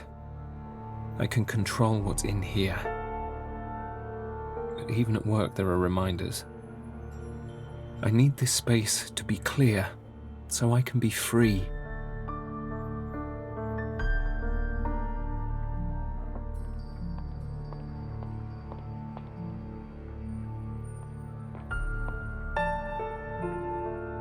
How are we supposed to go on?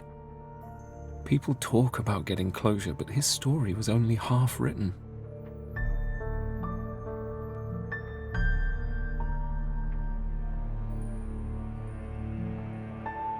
I just don't know.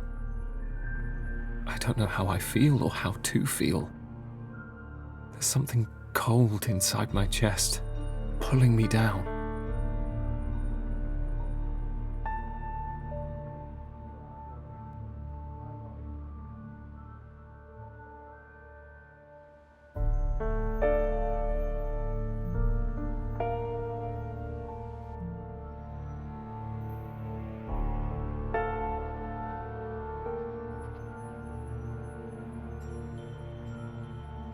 Everything has to go. I'll clear it all away and start again.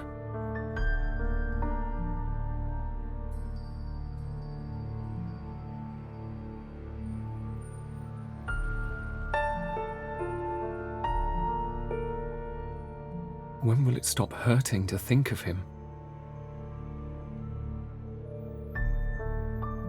I'm nearly there.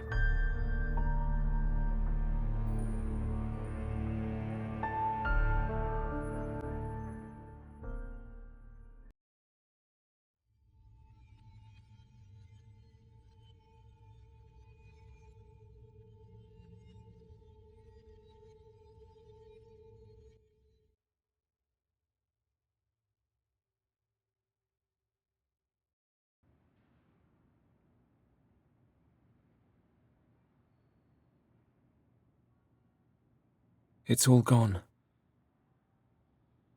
He's gone.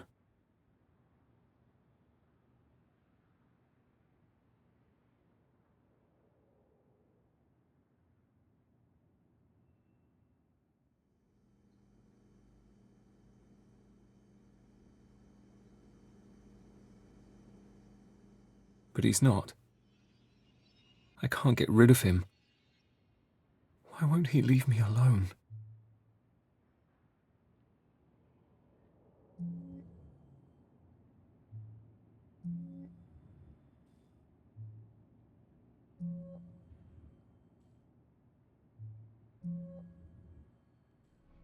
I'm different now.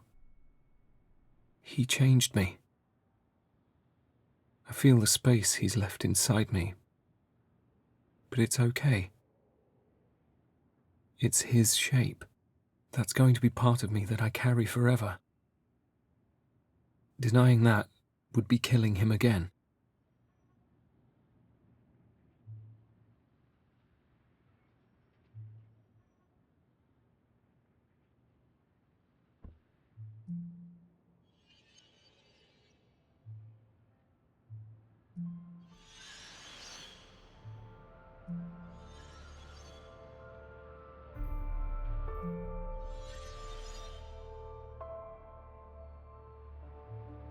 I can live. It's okay to do that. And be happy again someday soon. Eventually. Happy I knew him.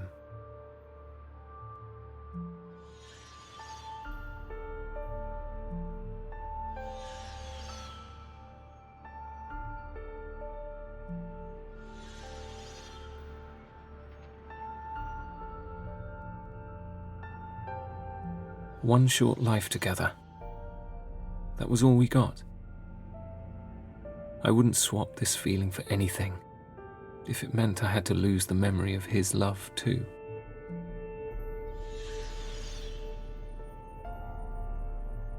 I'm going to read every one of his books. He would laugh at me now, crying over silly things, and hug me too. And hold me. I wish he could hold me again.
I don't know about afterlife things.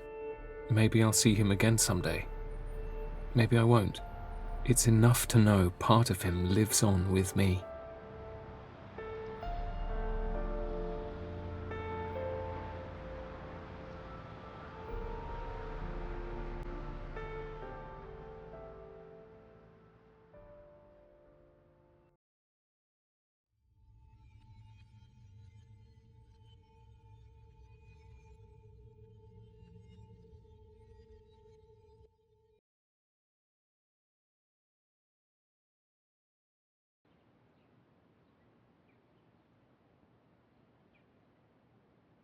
I'll never forget him.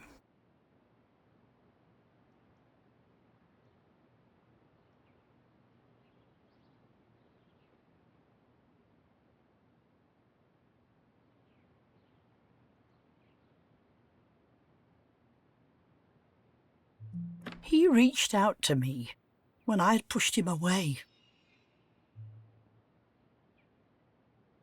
Once I looked after him, but that day he looked after me.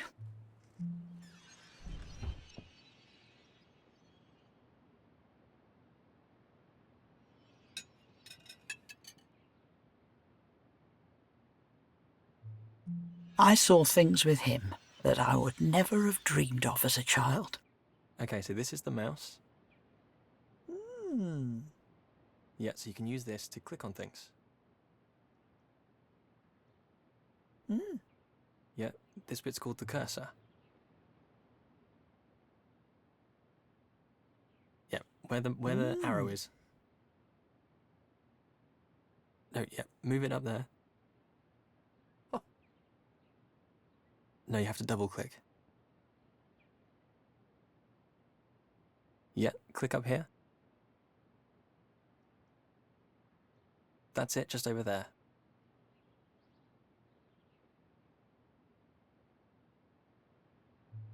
He often visited over the years.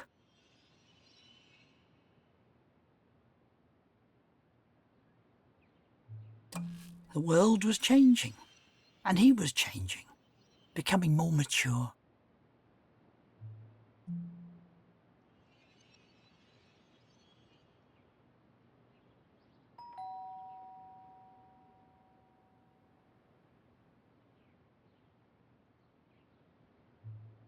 And then you came to see me.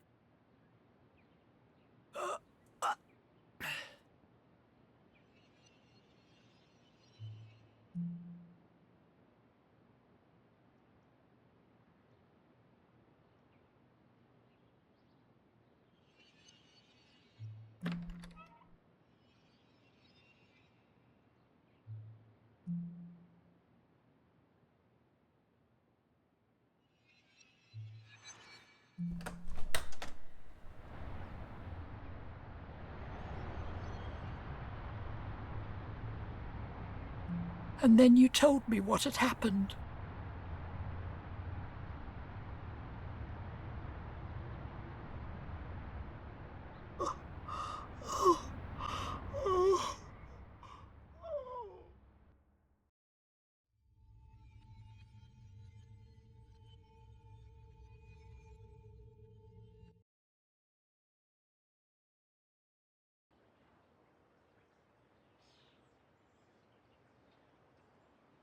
It's one of those strange things. I had just been thinking about Will. We kept in touch a little, then a few years later became friends again when he was working based out of London. It felt good to have him in my life again. He talked about his job, his family. He often spoke about you both. He told me how happy he was.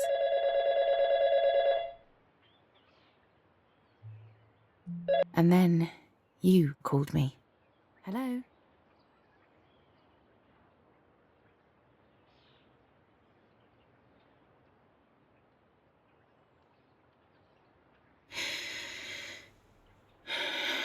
He was happy at the end.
He loved you both so much. I still keep on thinking I'll see him again, or that he's walking beside me just in the corner of my eye. It's silly, really. I couldn't understand how life could be so cruel, taking him away. But life wasn't cruel. Life gave him to us to begin with, even with so few moments. We could love him. We always will.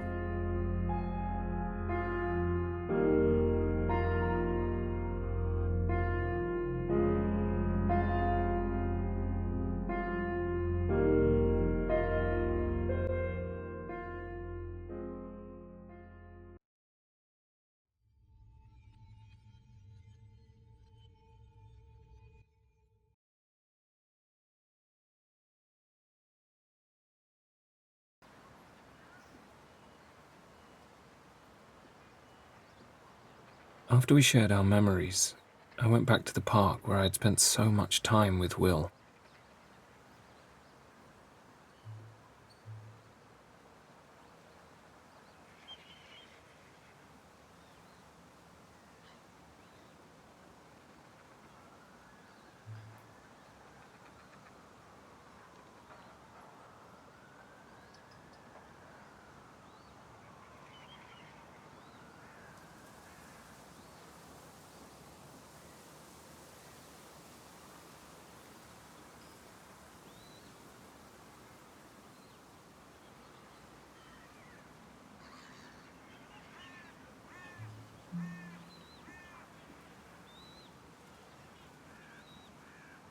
They had shared fragments of his life with me that I had never known.